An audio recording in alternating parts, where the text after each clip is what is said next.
Welcome to Healthy Buzz, the podcast for women who are craving honest answers in a supported community. Hosted by Brandy Homerding, a certified nutrition therapy practitioner who believes your body isn't broken, but the narrative around women's health is.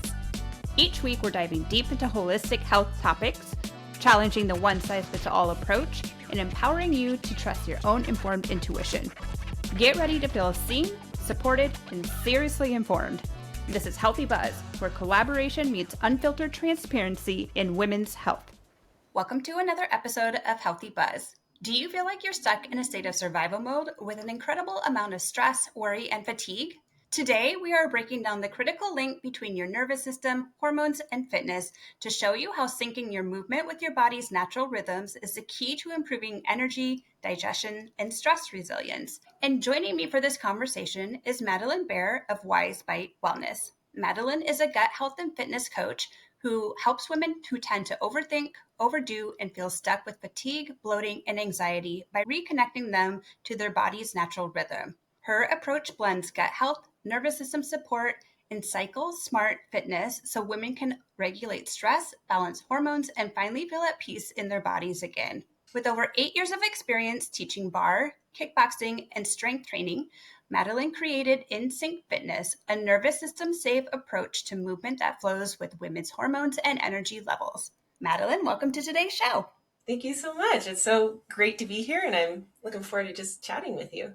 Yeah, so I would love to hear more about how you got involved with gut health and with the fitness industry. What role did that play? Was there something significant that happened to you in your life that led you down that path? Yes, I think that's probably a common thing like us in wellness. There's always like a personal story that goes with what we do, like where that passion comes from.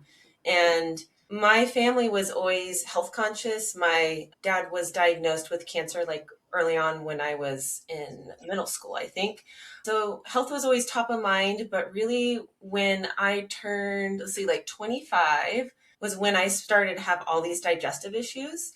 So really the passion of gut health came from my own personal journey with my health issues. And so I starting to feel a lot more symptoms later on. I mean, it's like a longer story. We can unpack it later, but basically dealing with, SIBO, later on hypothyroid, and a lot of my own research was looking back towards gut health and opened up this whole new door that our gut is our second brain. And a lot of my symptoms were gut based, like a lot of digestion issues. So that was a connection for me to really learn more about gut health, just to get better, because I was on this road of trying to figure out, how do I get healthy again?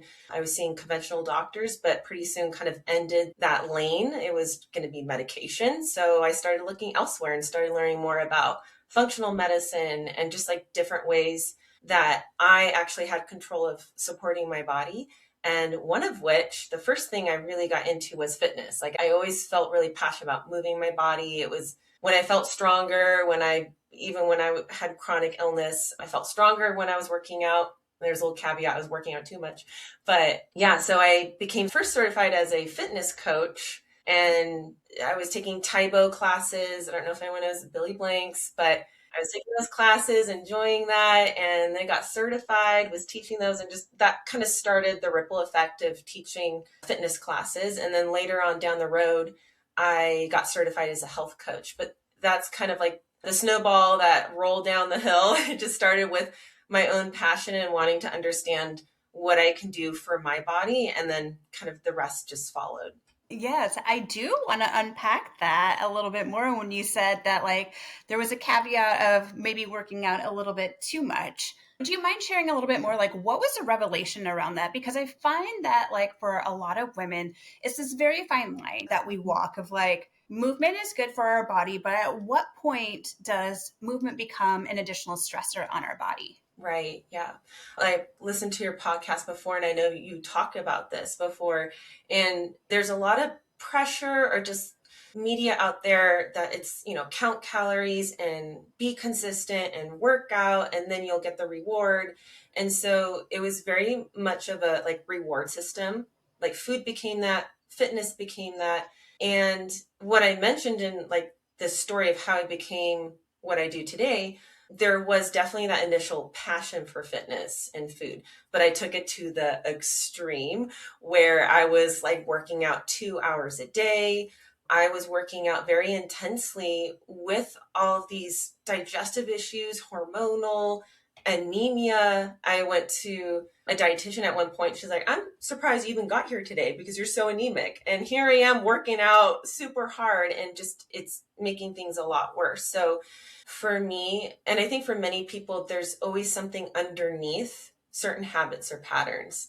And so for me, fitness became this outlet of many things. One, it was an outlet of escaping, not feeling strong, feeling sick. I'm like, okay, well, I'm just going to push through and I'm going to lift this, I'm going to punch that. And it helped me feel stronger. I just took it to a different level. At one point I was teaching like 4 classes, 5 classes a week, even when I was on my period. And I wondered why I was on the floor with so much pain for days. A lot of the fitness industry is not catered around listening to your body and like back off this week. It's like, no, show up. You got to show up, get results. And, I was wanting to lose weight and have a great physique and just kind of fixated on that. Even when I was a fitness instructor at a mainstream gym, the auditions were, okay, all of you are doing your auditions. Just know that if you get sick or you don't feel well, like you show up, you teach your class. I don't care if you're throwing up, you go throw up on the sideline, then you teach. And that's the mentality of it. And that really got me in a pickle. And it's not until hindsight that I'm like, oh my gosh, no wonder my body was just so dysregulated. I was just constantly stressing it out. I didn't have stress resilience. I was just constantly, unknowingly kind of beating my body up. Yeah, I mean, it's so powerful to have the hindsight, but when we're in it, it's really hard to like zoom out when we're in it to be like, oh wait, maybe this is not actually benefiting my body anymore. And I think that's something that like both of us are very passionate about. It's helping women see that when they're in the thick of it and being like, let's paint the bigger picture here and like zoom out a little bit and see like what impact could these actions or inactions be having on your overall health and wellness. Could you share a little bit more about the impact that stress can have on gut health and hormone health? Yeah, absolutely. So our nervous system is basically like the control center of all systems in our body. Our nervous system connects, and I'm not preaching this to you because you know all this, but for our listeners, like listeners may not know, yeah. Yeah. Our nervous system is controlling every cell, every organ, every system in our body. And so when we're in this stress state, so I'm specifically talking about the autonomic nervous system, there's 2 branches to that. There's the sympathetic, the parasympathetic. So the sympathetic is our stress state. And when we're overloading our body, either physically, mentally, emotionally, our body is thrown into the stress state. And the secondary systems in our body, like the endocrine system, the hormones, our gut, everything besides the systems that you need to run away from danger are turned off. So when my digestion like turned off and I learned this, I was like, well, that makes sense. My body is in danger and it's not going to digest food. It doesn't really care about balancing hormones or digesting food.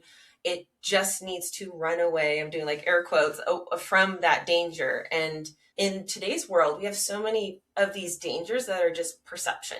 It's not an actual real threat.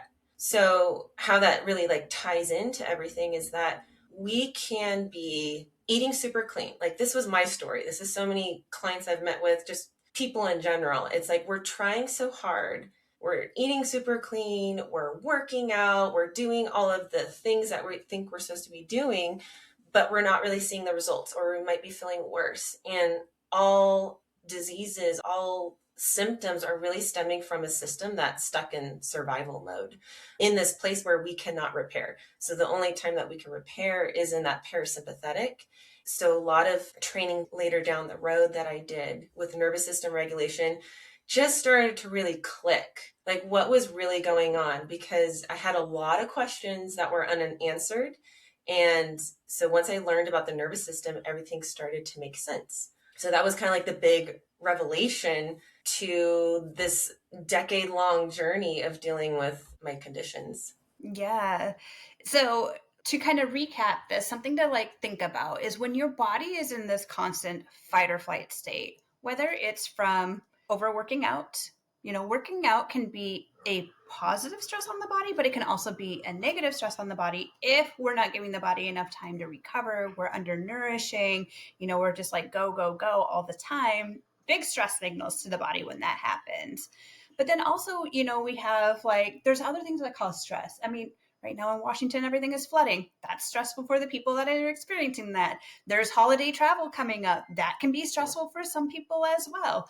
We can also think about, like maybe there's friction between you and a coworker or you and a family member. That can be stressful. Having gut imbalances, that can be stressful on the body as well. So there's all these things. And the only way the body knows how to respond is the same way when it receives that signal of stress. It doesn't differentiate between like, hey, this is just a little tiff with you and your partner, and maybe there's a for real threat to your life right now.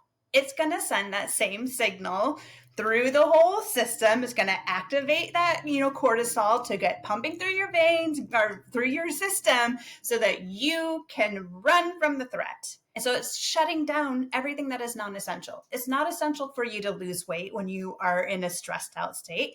It's not essential for you to ovulate and have really healthy periods when you're in a stressed out state. It's not important for you to digest your food when you're in a stressed out state. So the body's prioritizing your safety and not going to prioritize these other things that you think are a priority for you. Yeah, exactly. And I didn't really know any of that for like such a long time.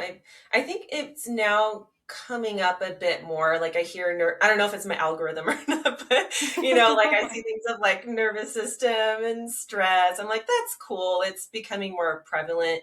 But I think back like 10, 15 years ago when I started dealing with my health issues, and it wasn't even on my radar. It's always like food and nutrition, and like you were saying with the fitness, it's like fitness is a controlled stress that we're putting our body under to create that stress resilience. And the whole point is to stress it and then bounce back into like the parasympathetic, into this like repairing state.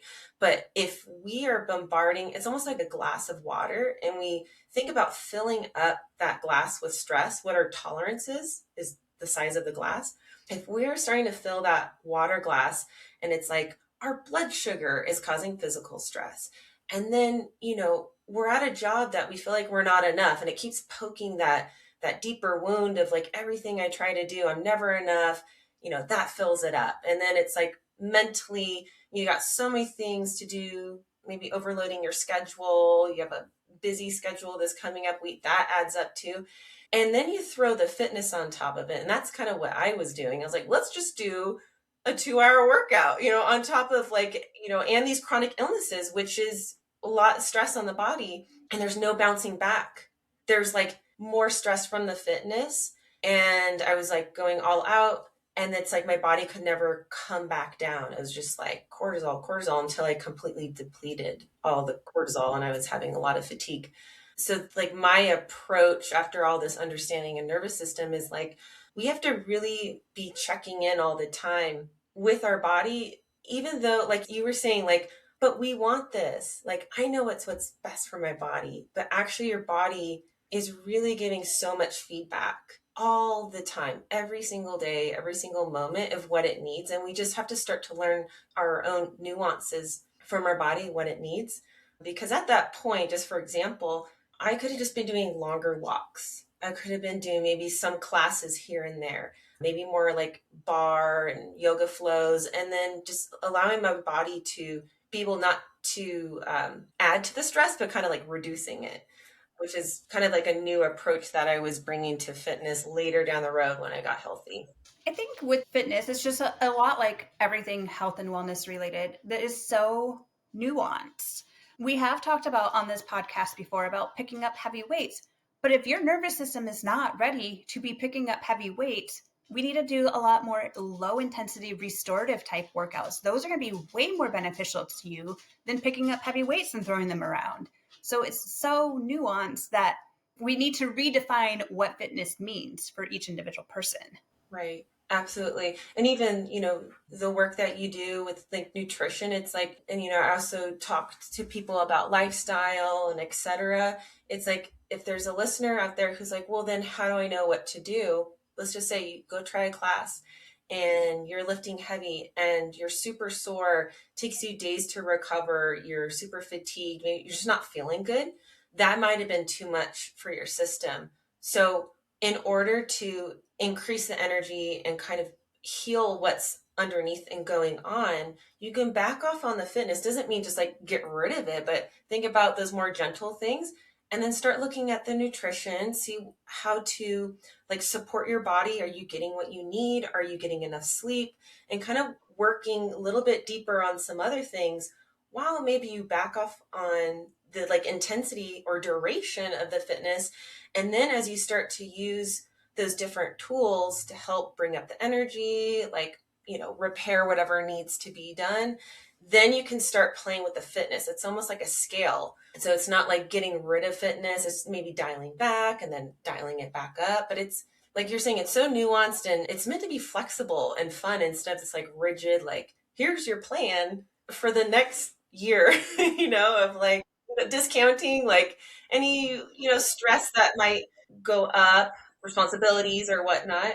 I love that you gave some good examples here of like how we can understand clues from the body that, hey, maybe this workout isn't quite, or thing that you're doing isn't quite what you should be doing right now. Besides feeling like the soreness, feeling like you can't recover from your workout, feeling like you're scraping your body off of the floor after your workout, like those are some big signs, like maybe just a little bit too much. Is there anything else that you can think of as like a key sign that maybe your body is saying like, this is a little bit too much and we need to do some nervous system work first? I think there's also a point when you can check in during a workout if you feel like you're forcing yourself. And that might take some time to kind of like tune in and pause, or learn to actually pause during a workout. Maybe not pause the workout, but pause mentally of like, okay, how am I really feeling this? I think also habits or behaviors where like you keep avoiding the workout, that might be because there's actually a deeper reason that you're avoiding it. And you might want to ask like, are you just too overwhelmed? Are you like really stressed out? Do you just feel like you're just trying to push through and just check it off the box? I think there's a little bit of mental component to it. And I think that requires just like pausing, kind of asking yourself a couple questions versus like, oh, I just got to do it. Just got to push through, check the box. Because then those symptoms can then show up afterwards, right? Headache, things like that. I would say another like physical thing to look out for that might be more subtle. What I've heard just with people I've worked with is like these little signs that we don't realize it's blood sugar imbalance. So I know for me, like when I'm looking back, when I was dealing with my health issues, it was like blurry vision. I was just like, oh, I don't know, maybe I need glasses. Another one is like getting shaky, especially if you're like prolonging, your meals. And that also can be really helped out with like nutrition and meal timing and things like that. What else? Also like heart palpitations, just like any of those like blood sugar imbalances. There's like a long list. Like if you like Google it, it's some of those symptoms that they seem like they can be normal because they're kind of just like little sometimes and they get louder and louder. But sometimes that could be an indication of maybe why you don't feel amazing when you're pushing so hard. You might not be eating enough. You might be skipping meals. And so that workout is going to be like more stress when your body is like, I'm not getting what I'm eating. Yes. I mean, everything that you're saying right there, I'm like, oh gosh, just like brings back memories from when I was big into running, and talk about some nervous system dysregulation during that time of my life. I was doing distance running, multiple half marathons, I did a marathon. I was training for my second marathon. And I remember the Sunday that I needed to do a long run, and I had pushed it off like all week. And I was like, no, I'm not going to do it. Not going to do it. And finally, it was Sunday. It was the end of the week, and I needed to run this 14-mile run. Oh my gosh. And I was like sitting on my couch crying because I needed to go on this long run and I didn't want to do it.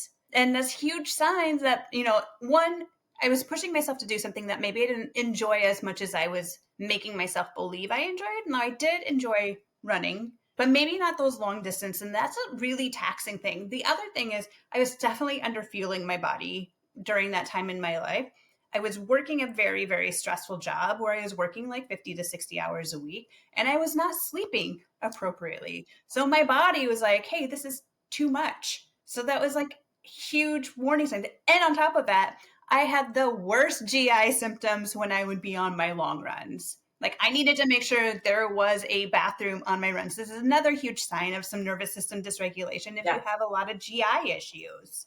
100%. So yeah, exactly what you're saying was a great illustration of that whole tolerance water glass. It's like, you're like in this, in this, in that, in this. And then you're like, I have to go on a run. And you start crying. It's like a lot of like deeper nervous system work is kind of looking at the identity or the beliefs or the something of like, why are you doing the running if you really like these emotions are coming up? There's like hints at there's something, there's a deeper meaning or reason or motive to do the run. There's like some resistance there and then the emotion. So that's such a good example of anything that we do, whether it's from our schedules, our, our lifestyle, our fitness, our nutrition. A lot of this has to do with habits and what we're doing. And while we're doing those habits, that's where the gold nuggets come in, especially for coaching, because it's like, why are you resisting this? Like, oh, why do you keep forgetting? Or why is this hard? Because it usually comes back to something deeper where sometimes fitness can feel like it's a should. And there might be reasons of like, it's not enjoyable. Like maybe you're pushing it too hard. Maybe you feel like you have to do a HIIT class and kind of unpacking that of like, oh, why do you think you have to do a HIIT? You could actually do this. And I think that's where consistency can build is when you start to find the enjoyment of what you like to do and how certain workouts actually feel good to your body. It's like trying to discover like what actually feels good and when I'm doing it instead of like forcing it. Yeah, it's that informed intuition that a lot of people are a little scared of because to be like very transparent, when I was sitting on the couch crying on that Sunday that I needed to run 14 miles, I'm like, I am a failure. I said I was going to do this. My body doesn't want me to do it. I don't want to do it. I've lost the motivation. And so I'm a failure. So that informed intuition, our body is so smart. We just need to listen to it. And that's such a scary thing for so many people because they become so disconnected from the signals of their body, thanks to the societal like pressure that we feel on how we should act and perform in the things we should be doing when our body's like, maybe you shouldn't. Yeah, 100%. So with the deeper nervous system that I was trained in and worked with, a business, chronic illness solution, I ended up coaching with them for several years.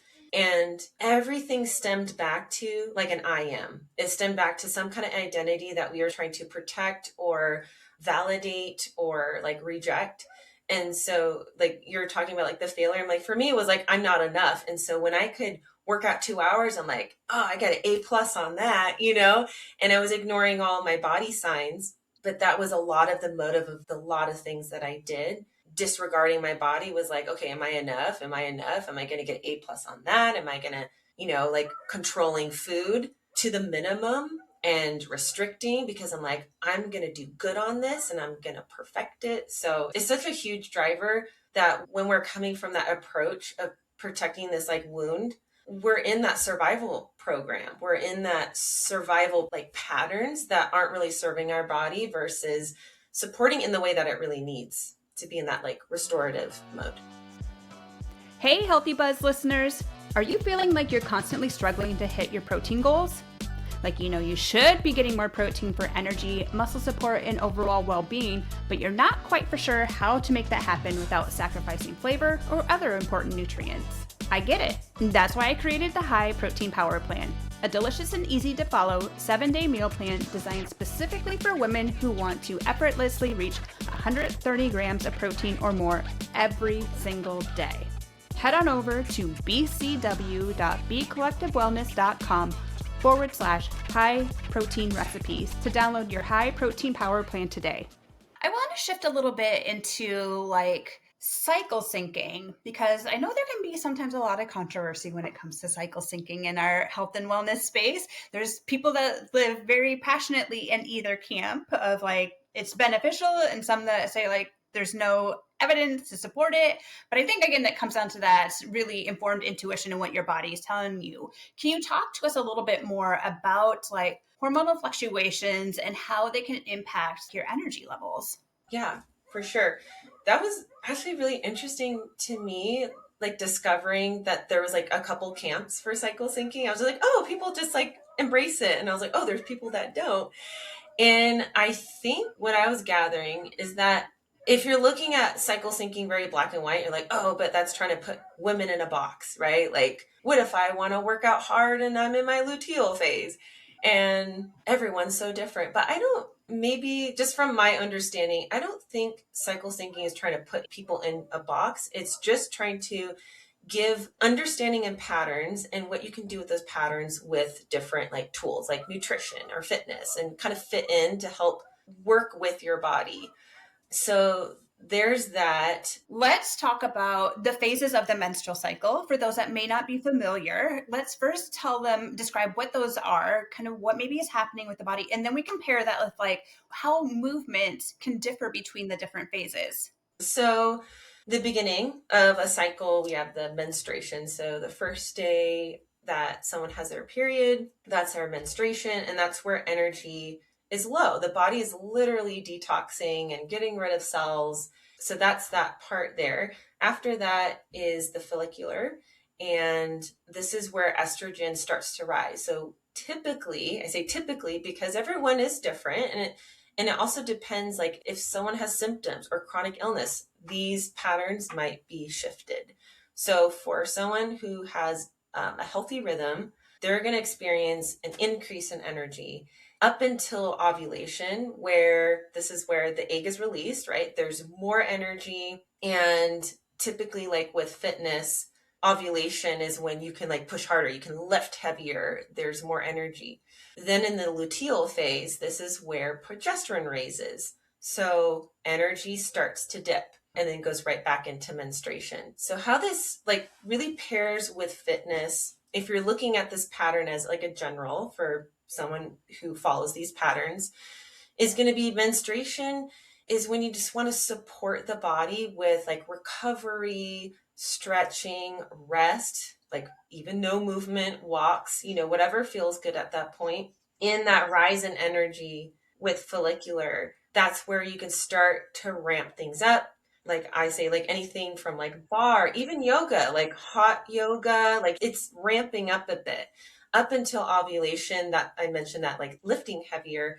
And then as hormones start to shift more in that luteal, then you can start backing off a little bit, maybe still lifting weights, but maybe not hitting your goal weight, maybe just kind of like staying where it feels comfortable.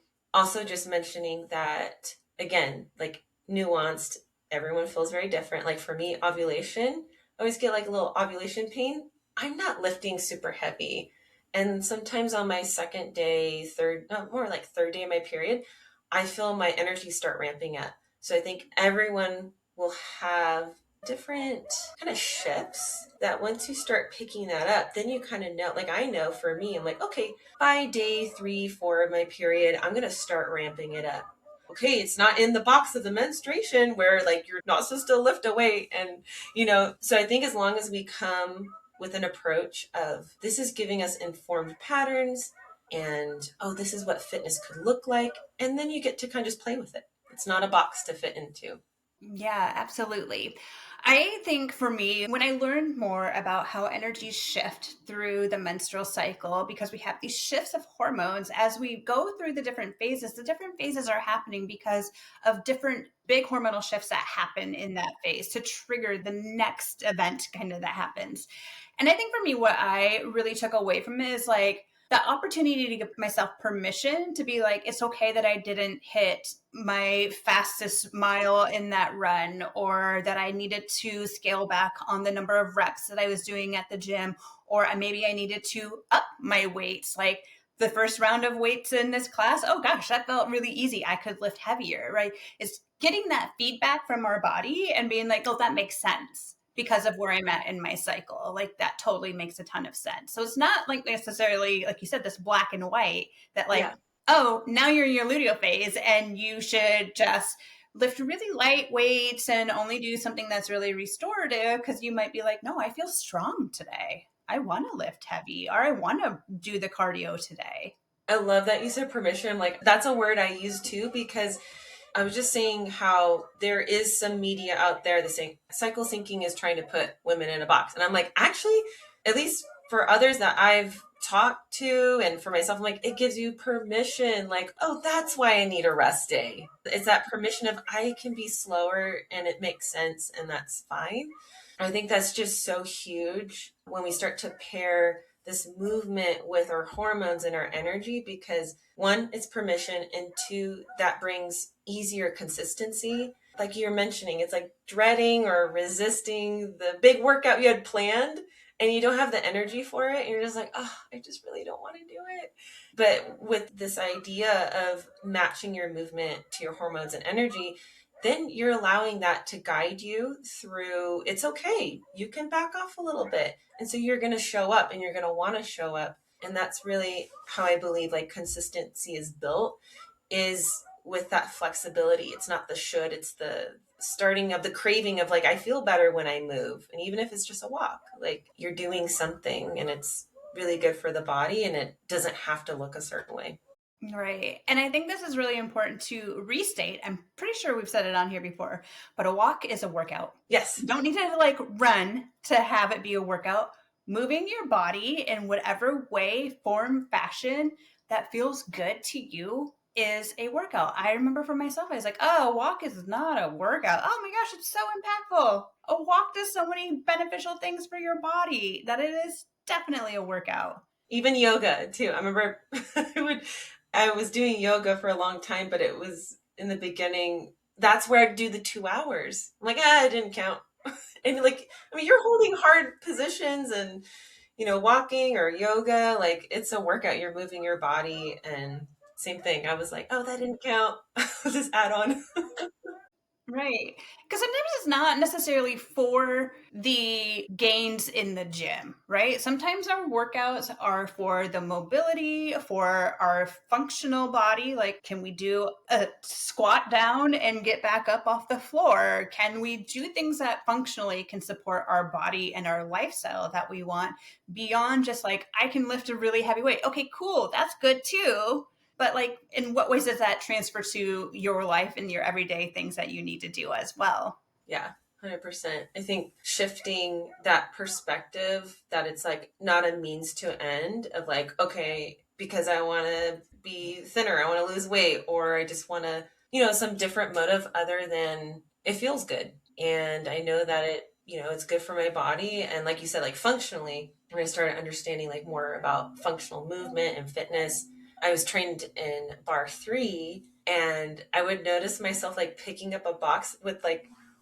a split squat or like, like different positions that you do in class. I'm like, oh, I'm really using this. Just like you're training your body to move. And a big thing with like bar 3 is like not twisting your spine, like doing crunches or like twisting because you want to like protect from like pulling something. So everything is always like locking in your spine and not twisting so much. So like if you're to catch something rolling off of the countertop, you're not twisting and injuring something. You're actually just grabbing it and using the correct muscles. So yeah, it was cool seeing. I was like, oh, I do this move in bar. Mm-hmm. Yeah. I mean, everybody tells you lift with your legs, not with your back. And that is true no matter what your age is.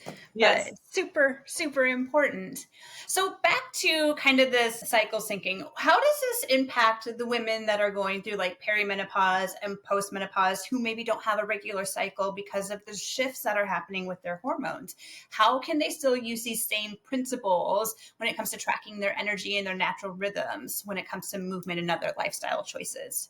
Yeah, so even for women who maybe might be on birth control or don't have a period, I'm not talking about perimenopause for a second, but just more of like that age group, you'll still notice things through energy. Energy is always such a good indicator of what's going on in our body. Sometimes it is one of the first things that we'll pick up on, like symptom wise. And I'm not just talking about like a bad night's sleep, but it's kind of like this more chronic, like, oh, I'm just having this lower energy. That's one indicator is energy. And then another is moon phases. So I don't know if our listeners like have heard that before, but we can actually use the moon phases to match our hormone cycles, because the moon cycle has very close to the amount of days in a woman's cycle. I think it's like 29 days for the moon phases and like 28 or something like that for a woman's menstrual cycle. And then for perimenopause, there's still a rhythm going up and down. And there might be kind of different patterns, of course, like from person to person. And so this is where they can use energy to guide them through that. And any other indicator that I'm not mentioning too, those are kind of the big buckets that I'm saying is like hormonal, which is like the cycle, energy, and moon phases are kind of like the big ones that I say look out for if you want to use those. And then there's going to be other indicators for each person, you know, little symptom wise that will help. Yeah. So, yeah. Can you expand a little bit more on like which moon phase would be like more of our like follicular phase and which moon phase would be more of the like the luteal phase? yeah. So ovulation is the full moon and the new moon is menstruation. And I have to say, I always mix up waning and waxing. So you might have to help me with that one if you know I'm it. always like, okay, wax on is when we're going to a full moon because more is coming on to the moon. Okay, I like that. This is what I need. Yep. So when we're waxing, we are going towards the full moon. Now, somebody might listen. Please fact check us and let us know in the comments if we were wrong. But I believe that waxing means we are going towards the full moon, and waning means we're going towards the new moon. We're getting less and less moonlight each night. I like that. Got to use a little Karate Kid for Right. that. You know what's really interesting is that even on birth control or not having a period, we're still going through these hormonal cycles. And so again, it's like this understanding permission of like, oh, that's why I feel more tired. You may not be menstruating, but you're still actually going to be having some fluctuations in your hormones and having some of these like indicators like lower energy, you know, even digestion might be a little bit different. So again, those are going to vary from person to person. And that's something that can be really helpful when you're working with someone who understands it, to kind of point out like, oh yeah, that's, you know, this is pairing with that.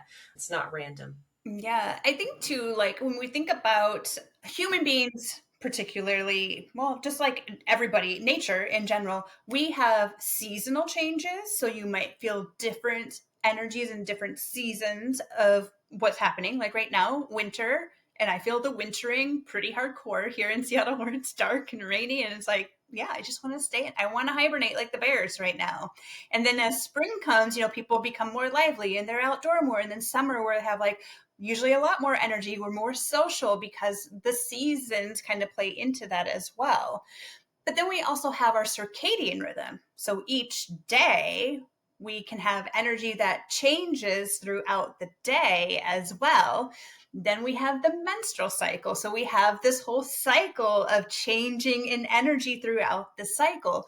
But then we also have, when we think about women specifically, the different phases of their life cycle and how their hormones change through each phase. And that can affect so much as well. So there's so many different things to kind of tap into here. It's not like black and white and like, oh, it's the full moon. And so now I need to feel this type of energy. Not necessarily. It's like tuning into that, again, that intuition that you have. 100%. I know we want to gravitate towards something that's like, it's like a map and it's perfect, but there really isn't anything out there. You just illustrated there's so many rhythms and phases that our body will go through in a lifetime. And we're basically just finding different patterns and rhythms that can start to give clues to your own that you can discover. But yeah, like everything is going through like these rhythms. And I think once you start to realize that nothing's so black and white, but things are constantly changing, then it starts to bring that mentality of like, okay, flexible, right? Got to be adaptable and flexible. And if you need to throw something out the door, it's not working, like doing this workout or eating this thing. Or my friend said, if I bought this powder or did this thing, like I'd feel amazing, and it doesn't for you. It's because like everyone's so different and going through different rhythms too. Yeah, 100% agree with everything that you're saying there. Well, Madalyn, is there anything else that you want people to take away from our conversation today? I found that this was like really enlightening. I hope people feel a little bit more permission, a little bit more freedom as they kind of navigate and learn about like what is their body really telling them and leaning into that intuition. Is there any parting words that you have for our listeners today? I think my parting word is to get more curious about the nervous system and the stress part, because I know what I hear outside of myself, and I know within my own story, it's like the nutrition and fitness, which are by all means very important. I mean, I love fitness, like that's what I do too. And I'm, also guidance and nutrition and lifestyle. But if we keep pushing aside the idea of stress and nervous system, we're missing a really big piece. And when you start to get curious about looking more into that in combination with all the other things start to make more sense, because our body actually has to be in that parasympathetic. We have to be taking care of ourselves and supporting ourselves in order for our body to be able to repair and heal and grow new cells. So I think if the nervous system is new to you, I just encourage you to, just get curious and start learning a little bit more. Yeah, I agree 100%. And Madalyn has a great little freebie that she put together for you to kind of help understand. It's What's Your Body Stress Type freebie that we will link in the show notes. But then how else can people connect with you? Where can they find you? How can they get in contact with you? Yeah, so Instagram is my main thing. If you go to the bio link, that'll have all the links you'll need. You can join the newsletter. You can get that freebie. So yeah, Instagram at Wise Bite Wellness. All right, awesome. We will put all of that information in the show notes. So go connect with Madalyn, learn more about how to support your nervous system and how that impacts your overall health. But thank you so much for being here today, Madalyn. No, thank you so much for having me. This was super fun, Brandy. Thanks for tuning in to another episode of Healthy Buzz. I hope this conversation has left you feeling seen, supported, and ready to take the next step in your health journey. Love what you heard? Make sure you subscribe to Healthy Buzz so you never miss an honest conversation. And if you found this valuable, please take a moment to leave a review. I truly appreciate it. For exclusive weekly tips and holistic strategies, be sure to subscribe to my weekly newsletter. The link is in the show notes. Remember, this isn't just nutrition, it's permission to trust your body. I'll catch you on the next episode of Healthy Buzz.